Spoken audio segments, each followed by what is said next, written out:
Le protocole se base essentiellement sur le plan stratégique de l'UEH. Les orientations stratégiques retenues sont d'ailleurs les suivantes. Rationaliser la gouvernance universitaire, l'organisation, la gestion et les communications. Doter l'UEH d'infrastructures lui permettant d'assurer sa mission et de créer un milieu accueillant et motivant. Renforcer l'engagement et la qualification du corps enseignant, incluant les professeurs et les vacataires. Renforcer l'adéquation entre l'offre de formation et les besoins de développement de la société haïtienne.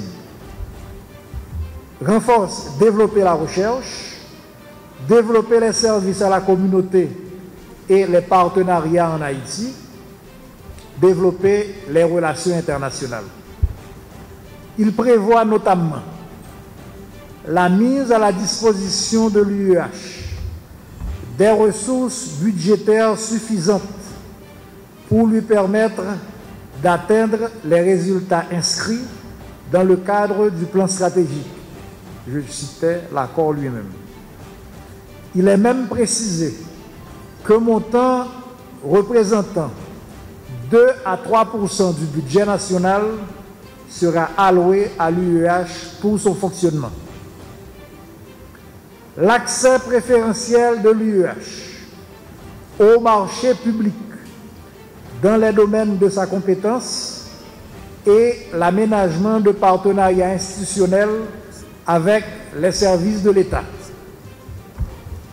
Le renforcement du cadre normatif, réglementaire et législatif de l'UEH pour une meilleure gestion de ses personnels et une gouvernance académique, administrative et institutionnelle plus efficace. L'amélioration du cadre de vie, de fonctionnement et d'apprentissage pour toutes les composantes de la communauté.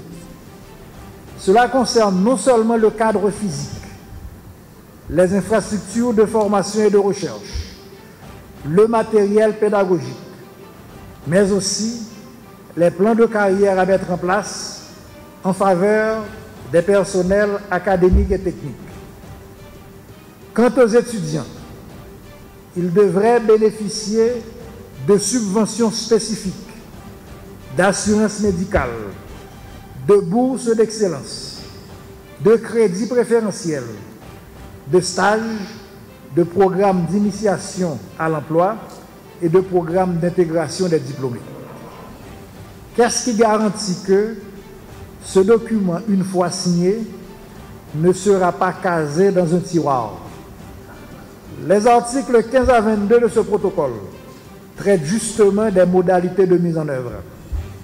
Il prévoit la mise en place, dans un délai d'1 mois, d'un comité de suivi de 9 membres, dont 3 de l'UEH et les 6 autres en provenance des instances suivantes: la présidence, la primature, le ministère de l'économie et des finances, le ministère de la justice et de la sécurité publique, le ministère de l'éducation nationale et de la formation professionnelle, le ministère de la planification et de la coopération externe.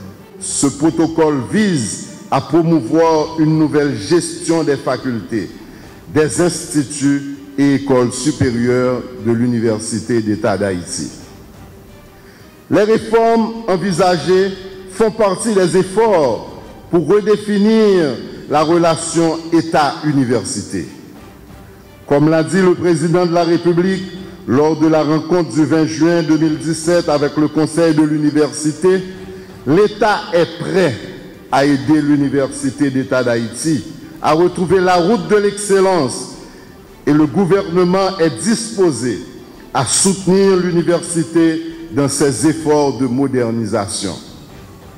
Comme vous pouvez le constater, la cérémonie de ce matin est la concrétisation d'une promesse du président de la République.